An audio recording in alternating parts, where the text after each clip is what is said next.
नमस्कार, स्वागत है आप सभी का बायजूस आईएएस में। हम एक बार फिर आपको आमंत्रित कर रहे हैं कि आप हमारे साथ चलें इस रोचक विचारोत्तेजक यात्रा पर, जिसमें हम सर्वेक्षण करते हैं सप्ताह में उस अंतर्राष्ट्रीय घटनाक्रम का जो महत्वपूर्ण है, आपकी सहायता करेगा प्रतियोगी परीक्षाओं की तैयारी में, आपको सक्षम बनाएगा और आपको समझने में सहायता करेगा कि कैसे ये चीज़ें प्रभावित करती हैं भारत के राष्ट्रहित को, भारत की विदेश नीति के निर्धारण और क्रियान्वयन को, कैसे इनसे शक्ति समीकरण दुनिया भर में प्रभावित हो रहे हैं, उनके महाशक्तियों के संबंधों में कितना अंतर इससे पड़ेगा, आदि आदि। ये बात सोचने को हम विवश इसलिए हुए हैं कि अंतर्राष्ट्रीय संबंधों के जो विद्वान विश्लेषक हैं, उनके लिए एक मुद्दा हमेशा बड़ा महत्वपूर्ण रहा है कि बड़ी शक्तियों का उत्थान और पतन।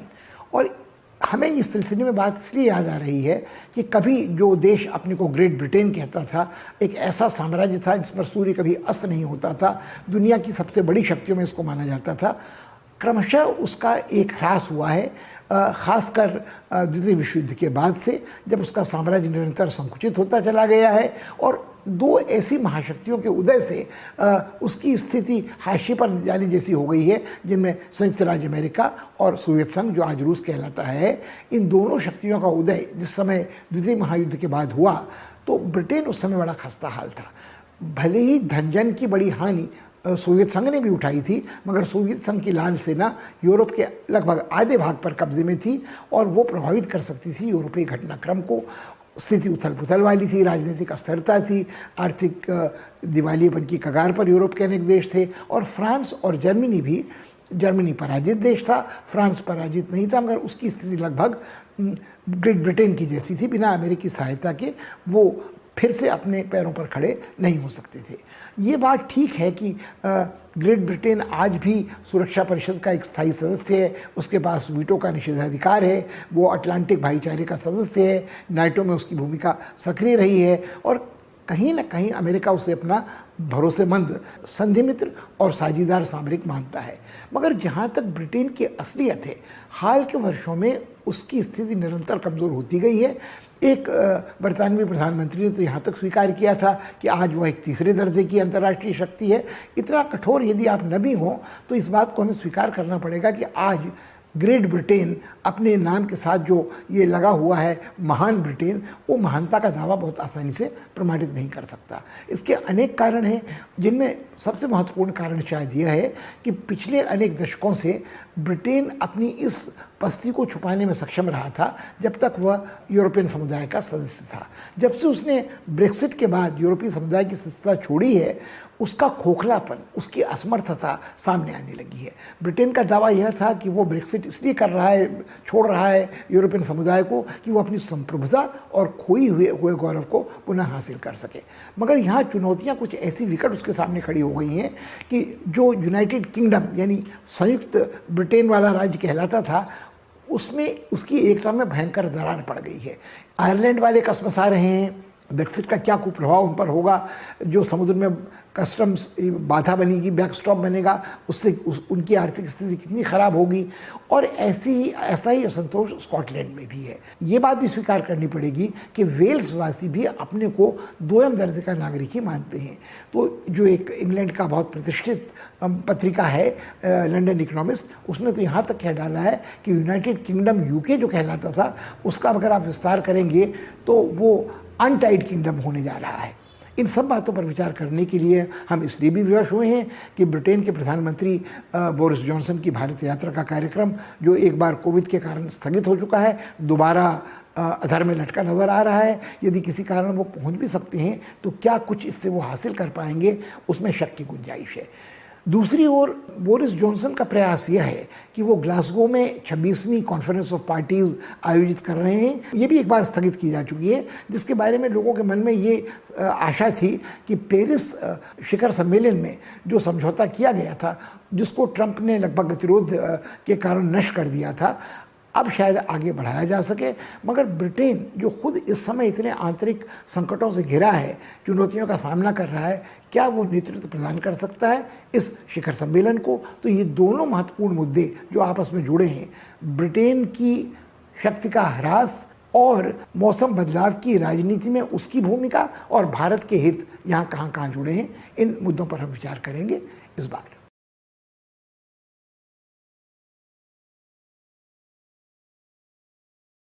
जब हम ग्रेट ब्रिटेन की पस्ती का जिक्र करते हैं या यूनाइटेड किंगडम की जो हस्ती थी, हैसियत थी अंतर्राष्ट्रीय राजनीति में, उसमें परिवर्तन की बात करते हैं, तो हमें 2-3 बातों का ध्यान अनायास आता है।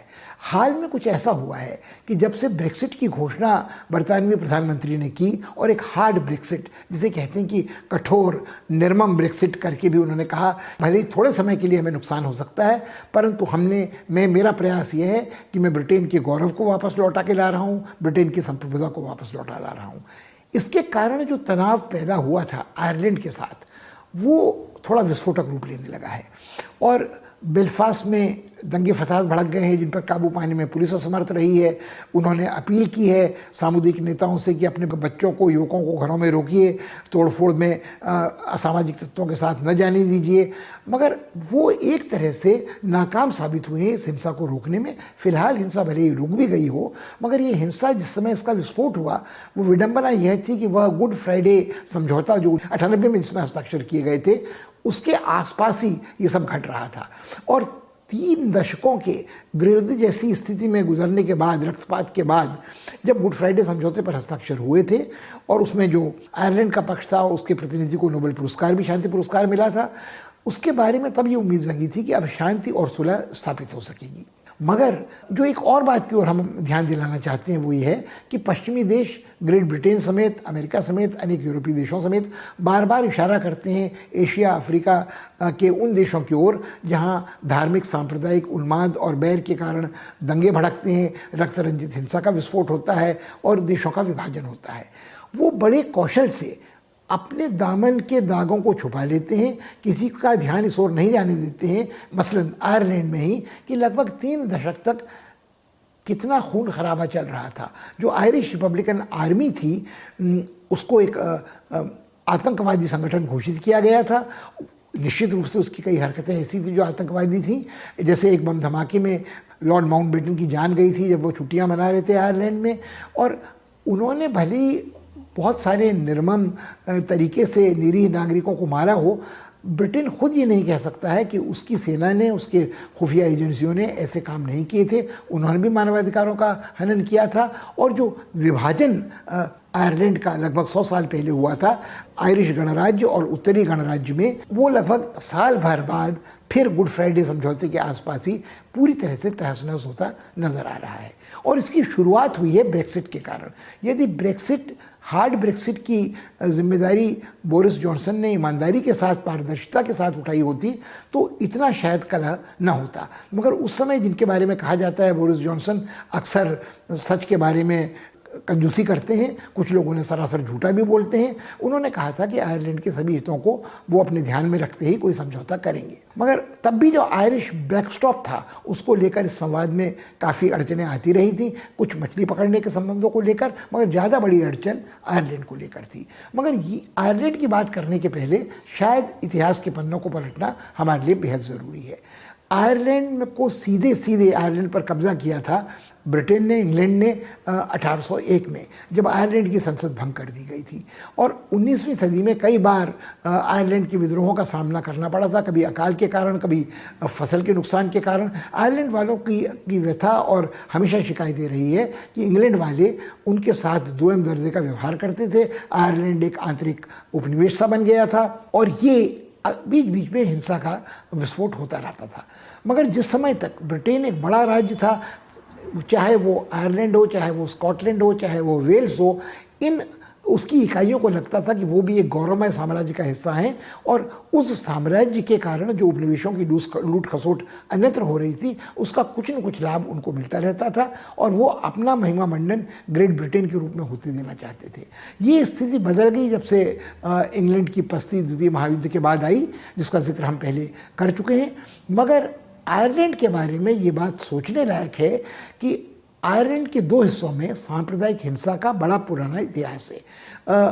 1921 में जब उत्तरी गणराज्य एक अलग राजनीतिक इकाई के रूप में प्रकट हुआ तो वो उस बात को स्वीकार कर रहा था कि आयरिश गणराज्य में, जहाँ रोमन कैथोलिक आबादी का बहुमत है, उनका जो बैर है पारंपरिक बैर वो प्रोटेस्टेंट से, जिनकी आबादी में बाहुल्य था उत्तरी आयरलैंड में, बना हुआ है। और ये दोनों समुदाय तब तक आपस में लड़ते भिड़ते सांप्रदायिक दंगों के शिकार होते रहेंगे जब तक इनके बीच में कोई दीवार विभाजन वाली न खड़ी कर दी जाए।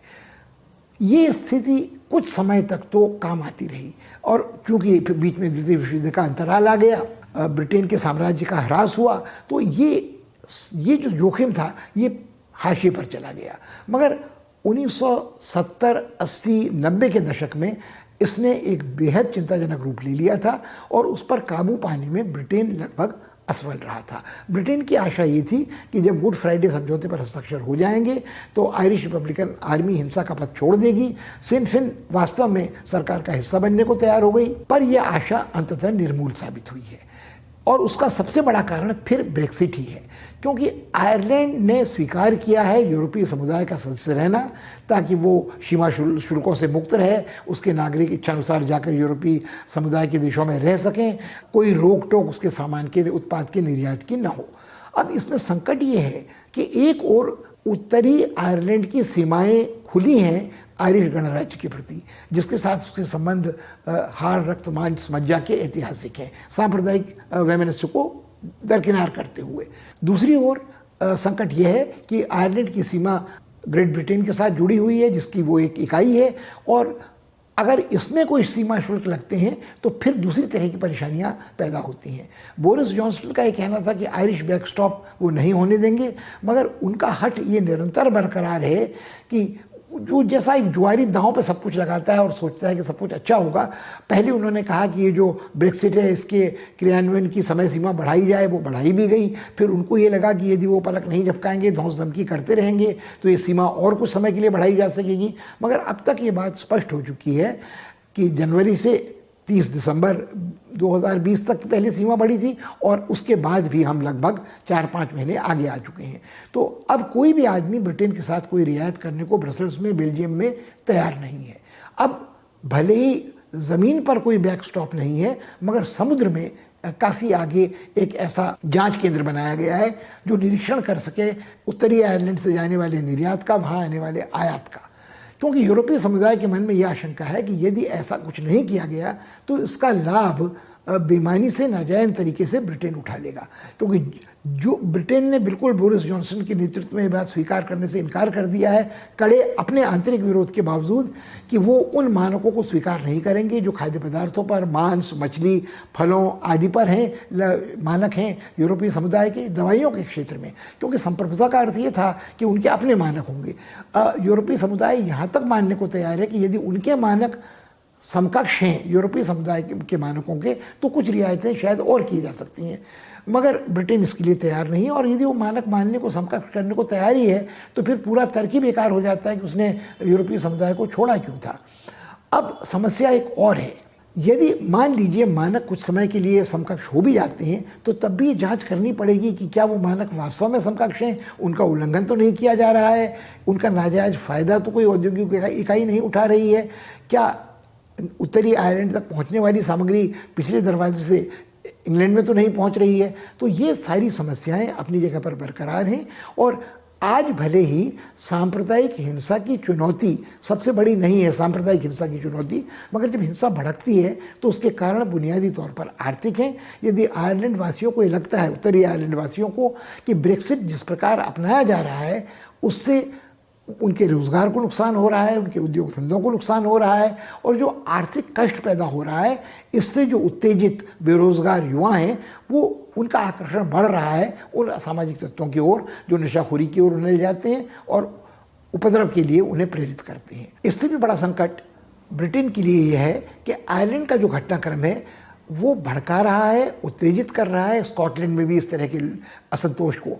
और स्कॉटलैंड के बारे में भी एक बड़ी विचित्र स्थिति है कि स्कॉटलैंड के साथ भी ब्रिटेन का एक ऐतिहासिक बैरभाव एलिजाबेथ प्रथम के कार्यकाल से, शायद उससे भी पहले से रहा है, जब मेरी क्वीन ऑफ स्कॉट्स का वध किया गया था, उनके विद्रोह को कुचला दबाया गया था। और कहीं न कहीं ये भी संग्राम, इसमें कुछ तत्व सांप्रदायिक हैं, कैथलिक और प्रोटेस्टेंट राजनीति के, मगर उससे ज़्यादा ये है कि अभी हाल जो देहांत हुआ है प्रिंस फिलिप का, जो ड्यूक ऑफ एडिनबरा कहलाते थे, ब्रिटेन के शाही परिवार का एक बड़ा घना नाता एडिनबरा और स्कॉटलैंड के साथ रहा है। न केवल वह स्कॉच विस्की है, बल्कि स्कॉटलैंड में एडिनबरा से जैसे जो शहर हैं वो संस्कृत के, शिक्षा के, शोध के प्रमुख केंद्र रहे हैं। जो गोल्फ का खेल है उसका जन्म स्कॉटलैंड में ही हुआ था। तो स्कॉटलैंड में जो मोटा ऊन पट्टू जैसा कपड़ा पहना जाता है, ट्वीड, वो स्कॉटलैंड की देन है।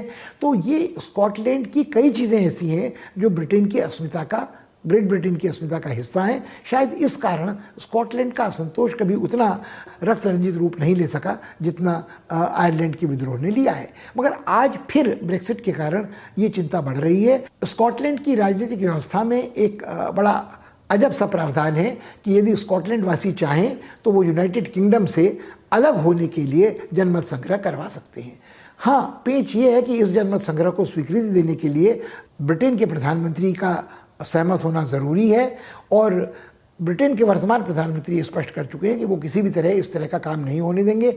इसका कारण फिर वही है कि उन्हें भी ये लगता है कि आयरलैंड की तरह उनकी स्थिति एक आंतरिक उपनिवेश की जैसी होती जा रही है, और उनका आकर्षण अब आज उनको ये लगता है कि जो उनके उत्तरी पड़ोसी हैं, डेनमार्क, नॉर्वे, स्कैंडिनेविया के और देश, वो इतने खुशहाल हैं जो उनसे आकार में थोड़े छोटे भी हैं, मगर उन्होंने जिन नीतियों का अनुसरण किया है उनमें हरित ऊर्जा का प्रयोग है, उसमें कुछ ऐसे संसाधनों का प्रयोग है जो प्राकृतिक संसाधन है जिनका दोहन ब्रिटेन ने अपने हित में किया है, मगर स्कॉटलैंड के विकास के लिए उसी अनुपात में उनको अनुदान या लाभांश नहीं मिला है। हाँ, तीसरी इकाई जो वेल्स है वहाँ अभी असंतोष इतना विकट नहीं हुआ है, मगर ब्रेक्सिट का दुष्प्रभाव उनको भी देखने को मिल रहा है, और आने वाले दिनों में बोरिस जॉनसन के लिए ये गंभीर चिंता का विषय हो सकता है कि वह इन इकाइयों को कैसे रखते हैं। लंदन की उस प्रसिद्ध पत्रिका ने तो कह ही दिया है कि यूनाइटेड किंगडम अब अनटाइड किंगडम होने जा रहा है।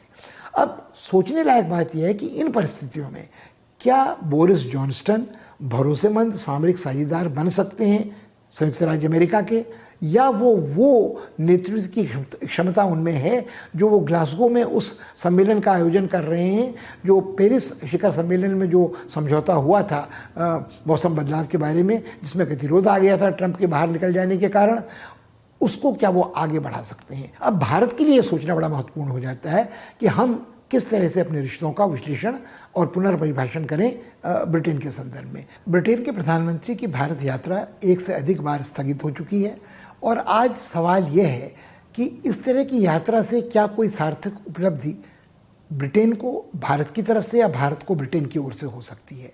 भारत सच है राष्ट्रकुल का सदस्य है, हमारे पारंपरिक रिश्ते आर्थिक तकनीकी ब्रिटेन के साथ रहे हैं, उच्च शिक्षा प्राप्त करने के लिए बहुत सारे भारतीय विद्यार्थी वहाँ जाते हैं, मगर क्रमशः हमारे सामने और विकल्प भी खुले हैं।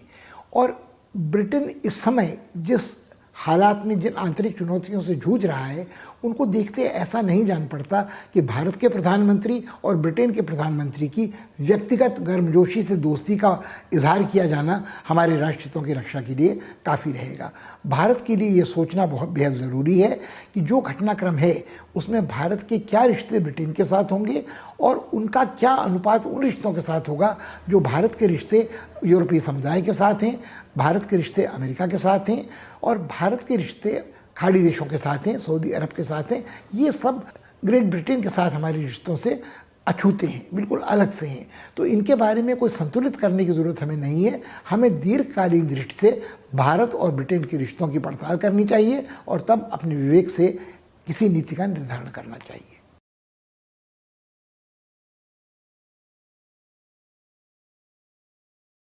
हमने उल्लेख किया कि ब्रिटेन के प्रधानमंत्री बड़े उत्साहित हैं ग्लासगो में एक शिखर सम्मेलन का आयोजन करने के लिए, जो कॉन्फ्रेंस ऑफ पार्टीज़ का 26वां संस्करण होगा। उसकी तैयारी में बाइडेन ने पहले एक डिजिटल माध्यम से सम्मेलन की घोषणा की है जिसमें 40 देश भाग लेंगे। मगर ये डिजिटल माध्यम से जो राजनय मौसम बदलाव का चल रहा है उससे सब लोगों को संतोष नहीं है। लगभग 39 देशों का 40 देशों का जो जमावड़ा है, छोटे सूक्ष्म देशों का, जिनमें एटॉल्स हैं, वो मिनिस्क्यूल जिन्हें कहते हैं मिनी राज्य हैं, जो दक्षिणी प्रशांत महासागर में हैं, हिंद महासागर में छितरे हुए हैं। डिजिटल माध्यम से अंतर्राष्ट्रीय राजनय को संपन्न कराने की इस रणनीति से सभी लोग सहमत नहीं हैं। जो लोग इससे सबसे ज़्यादा असहमत हैं, असंतुष्ट हैं, वो 39 राज्यों का वह जमावड़ा है जो सूक्ष्म मिनी राज्यों का है, जो एटॉल्स हैं, छोटे छोटे परमाणविक आकार के द्वीप हैं जो नक्शे पर, जिनको ढूंढना बड़ा कठिन होता है। दक्षिणी प्रशांत महासागर में और हिंद महासागर में भी कुछ छितराए हुए हैं। उनको लगता है कि ये तर्कसंगत बात नहीं है कि उनकी बात कोई सुन नहीं रहा है। यदि 1.5 डिग्री सेंटीग्रेड भी धरती का तापमान बढ़ता है और समुद्र की सतह ऊपर उठती है तो उनका अस्तित्व ही शेष नहीं रहेगा। वो उनके लिए जीवन मरण का प्रश्न है और उन्हें लगता है वो इतने छोटे हैं कि वो व्यक्तिगत रूप से या सामूहिक रूप से भी अपनी बात सामने नहीं रख सकते हैं। न सबके पास साधन है डिजिटल माध्यम से इस परामर्श में भाग लेने के लिए। संयुक्त राष्ट्र संघ ने बड़ी उदारता से ये प्रस्ताव किया है कि वो अपने साधनों को इन देशों के लिए सुलभ कर देगा, मगर इसके बाद भी इन देशों के जो नेता हैं, प्रतिनिधि हैं, उन्हें लगता नहीं कि वो अपनी बात समतापूर्ण तरीके से सामने रख पाएंगे। उन्हें लगता है जो बड़े राज्य हैं, खासकर महाशक्तियाँ हैं, जो भले ही आज उन पर राज नहीं कर रही हैं, मगर जिनका आधिपत्य, एक भू राजनीतिक आधिपत्य उस क्षेत्र में है जहाँ ये बसे हुए हैं, तो उनके हितों को प्राथमिकता दी जाएगी और इनके हितों की लोग अनदेखी कर देंगे। ये तो एक पक्ष है। दूसरा पक्ष ये है कि इस कॉन्फ्रेंस ऑफ पार्टीज़ के 26वें संस्करण को लेकर या इस डिजिटल राजनीति के संस्करण को लेकर या बाइडेन की इस घोषणा से कि वो पूरा समर्थन करेंगे पेरिस में पहुंचे समझौते को, मगर सवाल एक ये उठता है कि ट्रंप जब बाहर चले गए थे तो जो पिछले 5 साल बर्बाद हुए हैं, व्यर्थ हुए हैं, क्या उनका खामियाजा पूरा किया जा सकेगा? इसके साथ इस बात को तो स्वीकार करना पड़ेगा कि बाइडेन ने इसे प्राथमिकता दी है। उन्होंने पूर्व विदेश सचिव अमेरिका के जॉन केरी को नियुक्त किया है मौसम बदलाव का विशेष राजदूत, और उन्हें व्यक्तिगत रूप से परामर्श के लिए भेजा है चीन। अब ये एक याद रखने लायक बात है कि जब ओबामा राष्ट्रपति थे, बाइडेन उपराष्ट्रपति थे और जॉन केरी विदेश सचिव अमेरिका के थे, तो उन्होंने चीन के साथ, चीन के उस व्यक्ति के साथ जिसे वहाँ मौसम बदलाव के लिए राजदूत घोषित किया गया है, एक अच्छा खासा नाता बना स्थापित कर लिया था और उन दोनों के बीच काफ़ी भरोसा था। इसीलिए शायद इस पूर्व विदेश मंत्री को अमेरिका ने ये जिम्मेदारी सौंपी है। और केरी ने डिजिटल माध्यम से नहीं, व्यक्तिगत रूप से चीन की यात्रा की है और ये भरोसा दिलाने की कोशिश की है चीन को कि अमेरिका उसके साथ सहकार करना चाहता है इस मुद्दे पर जिसमें दोनों के हित जुड़े हुए हैं। कुछ विद्वानों ने हमारा ध्यान इस बात की ओर दिलाया है कि अमेरिका और चीन दो ऐसे देश हैं जिनको सबसे बड़ा प्रदूषक माना जा सकता है। दुनिया भर में जितना कार्बन प्रसरण होता है उसका लगभग आधा कार्बन प्रसरण करने की जिम्मेदारी इन दो देशों की है।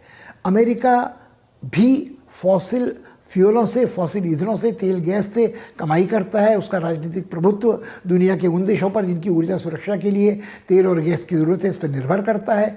और चीन अपने विकास के लिए जिन ऊर्जा संसाधनों का इस्तेमाल करता है उनमें फॉसिल जीवाश्म वाले तेल गैस बड़े प्रमुख हैं, कोयला आदि। अब इस तर्क के दो पहलू हैं जहाँ कहीं भारत के हित चीन से मिलते जुलते नज़र आते हैं। भारत की आबादी लगभग चीन की आबादी के बराबर है। यदि प्रति व्यक्ति कार्बन प्रसरण की बात करें तो न भारत न चीन अमेरिका का मुकाबला या यूरोपीय समुदाय के देशों का मुकाबला कर सकते हैं। मगर यदि सकल राष्ट्रीय कार्बन प्रसरण की बात करें तो आबादी के आकार के कारण बड़ा प्रदूषक जिस तरह का चीन है उसी तरह का भारत भी होता है।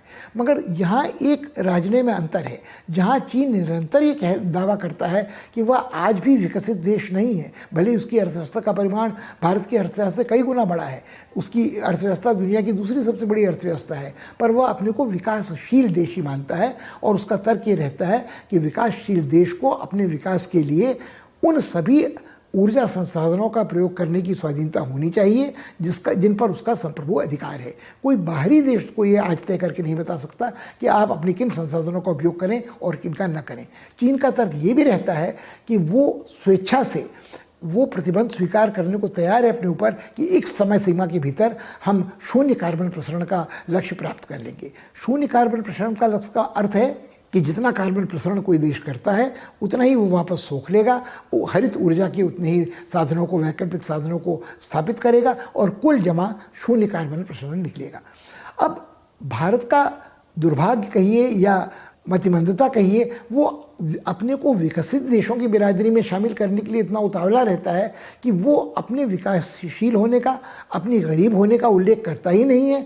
और उसका तर्क ये होता है, हाँ हमने बहुत जल्दी हम सौर ऊर्जा का विकास कर लेंगे, हम पवन ऊर्जा का विकास कर लेंगे, हम समुद्री तापमान में जो अंतर आता है उसका विकास कर लेंगे। और ये सारे तर्क जो हैं कहीं ना कहीं हमारे उन हितों को नुकसान पहुंचाते हैं जहां हम भी ये कह सकते थे कि यदि आप हमसे ये अपेक्षा करते हैं कि हम अपने फॉसिल फ्यूल्स का, हम जीवाश्म ईंधनों का उपयोग न करें, तो क्या आप इसका जो नुकसान हमें होगा उसका खामियाजा हमें देंगे। और सबसे बड़ा तर्क जो है वो ये है कि आज यदि आप इतिहास के पन्ने पलटें तो जो साम्राज्यवादी देश थे, जो जिन लोगों का औद्योगिकरण हमसे पहले हुआ था, उन्होंने कार्बन प्रसरण इतनी तेज़ी से किया, औद्योगिकरण, शहरीकरण, मोटर यातायात के कारण, उनके सामरिक हितों के लिए जो जंगी जहाज चलते थे या वायुयान उड़ाए जाते हैं, कुल मिलाकर ये जिम्मेदारी उनकी है।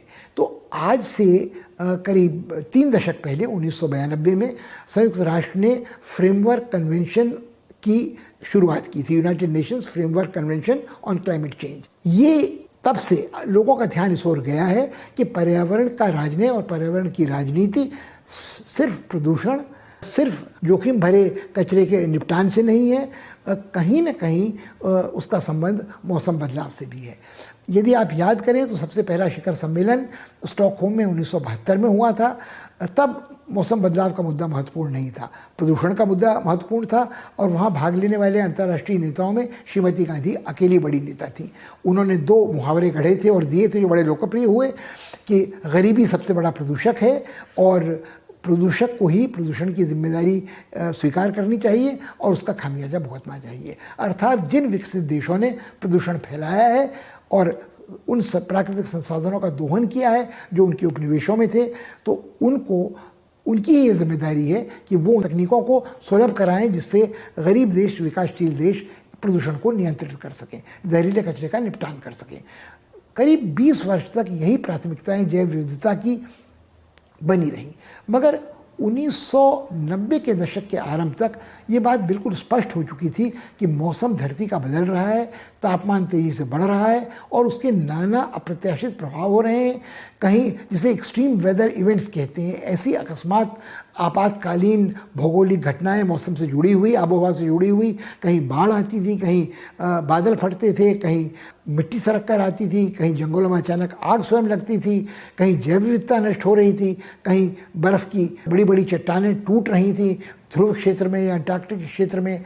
और ये सारी चीज़ों से लोगों को लग रहा था कि इनका प्रभाव जहाँ ये घटती हैं उनसे बहुत दूर देशों पर भी होता है और ऐसा कोई भी नहीं कह सकता कि हम इस चुनौती की अनदेखी कर सकते हैं। हाँ, जो कट्टरपंथी साइंस विरोधी लोग थे, ट्रंप जैसे, उनका ये कहना था कि मौसम विज्ञान जो है वो एक झूठ है, एक मिथक है, इसका प्रयोग अमेरिका के बैरी कर रहे हैं उसके आर्थिक विकास को रोकने के लिए। मगर गनीमत है कि बाइडेन इस अंधविश्वासी, विज्ञान विरोधी तेवरों वाले व्यक्ति नहीं है और उन्होंने इसको प्राथमिकता दी है। मगर जो प्राथमिकता चीन ने स्वीकार भी की है, बशर्ते कुछ उसमें अपने लिए शर्तें लगाकर कि वो स्वेच्छा से ही अपनी सीमा स्वीकार करेंगे, प्रतिबंधों की अपनी समय सीमा भी वो स्वयं निर्धारित करेंगे, मगर ऐसी सफलता बाइडेन को रूस के साथ नहीं मिली है। जब रूस के साथ उन्होंने एक शिखर सम्मेलन का प्रस्ताव किया और ये सुझाव दिया कि पुतिन को और अमेरिका को अपने तमाम विरोधों वैमनस्य के बावजूद इस सार्वभौमिक मुद्दे पर सहकार करना चाहिए, तो सोवियत ज़माने से आज तक जो शीत युद्ध के दौरान मुठभेड़ के तेवर रहे हैं रूस और अमेरिका के, उनमें कोई फ़र्क नहीं आया।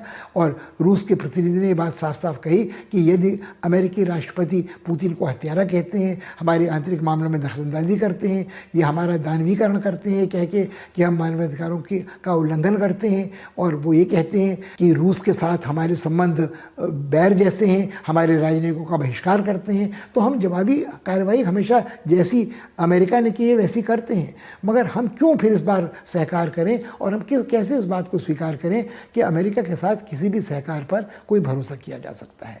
यहाँ पर मौसम बदलाव का जो राजनय है, जो उसकी राजनीति है, उसका एक बड़ा विचित्र पक्ष सामने आता है कि United Nations framework convention for climate change में जो बात है कि सभी देश सर्वसहमति से कुछ ऐसे प्रतिबंध स्वीकार करेंगे जो उनके ऊपर अनिवार्यतः लागू होंगे, अर्थात बाइंडिंग होंगे।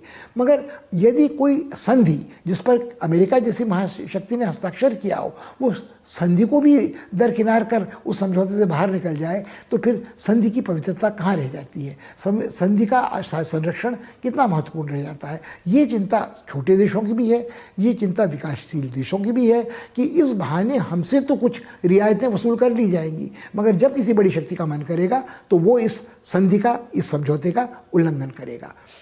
आज भले चीन ये कह रहा है, आज अमेरिका ये कह रहा है, मगर क्या यदि कल सत्ता परिवर्तन होता है, कोई दूसरा राष्ट्रपति बाइडेन की जगह अमेरिका में आता है, या अब कल्पना करें रूस की, जिसकी आर्थिक खुशहाली और जिसकी राजनीतिक हस्ती उस तेल और गैस के निर्यात पर निर्भर है, जिसके कारण वह भय दोहन कर सकता है पश्चिमी यूरोप के देशों का, फ्रांस और जर्मनी समेत उनकी ऊर्जा सुरक्षा के कारण, और खुद उसकी इक़्तिसादी हालत जो है वो उसके साथ जुड़ी हुई है। तो क्यों वह ऐसे संबंध स्वीकार करेगा जिससे सीधा लाभ उसके राजनीतिक हितों को, भू राजनीतिक हितों को नहीं हो रहा है।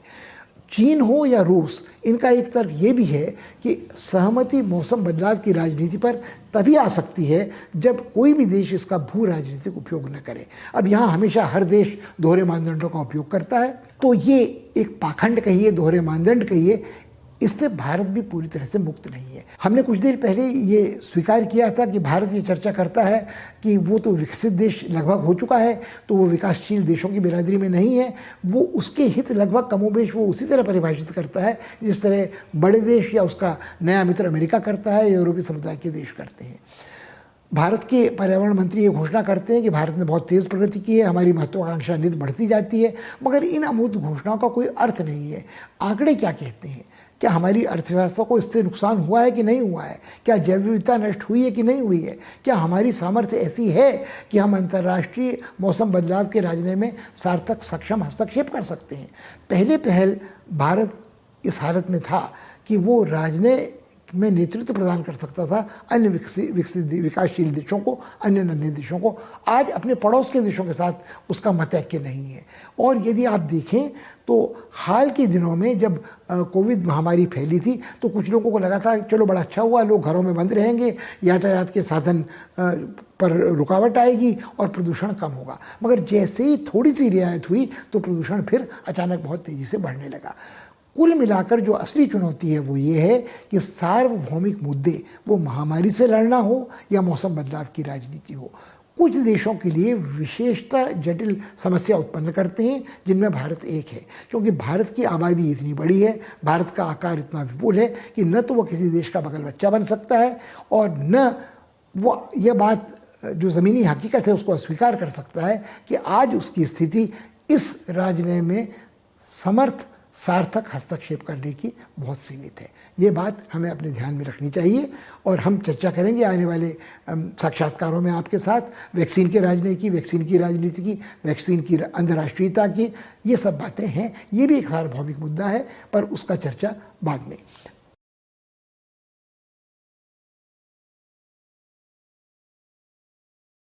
अभी इतना ही, अगले सप्ताह आपसे फिर मुलाकात होगी। तब तक के लिए विदा दीजिए, धन्यवाद। मगर हमेशा की तरह आप, हमारा सुझाव आपको ये रहेगा कि जिन मुद्दों को हमने उठाया है उन पर पुनर्विचार करें, अपनी राय अपने तरीके से सोचने के बाद बनाने की कोशिश करें। तोता रटन से काम आगे नहीं चलता है प्रतियोगी परीक्षा में। यदि आप अपने विवेक से किसी तर्क संगत राय को प्रकट करते हैं तो आप अच्छे अंक हासिल कर सकते हैं। हमें आशा है कि यह कार्यक्रम आपके लिए हमेशा उपयोगी और रोचक बना रहेगा।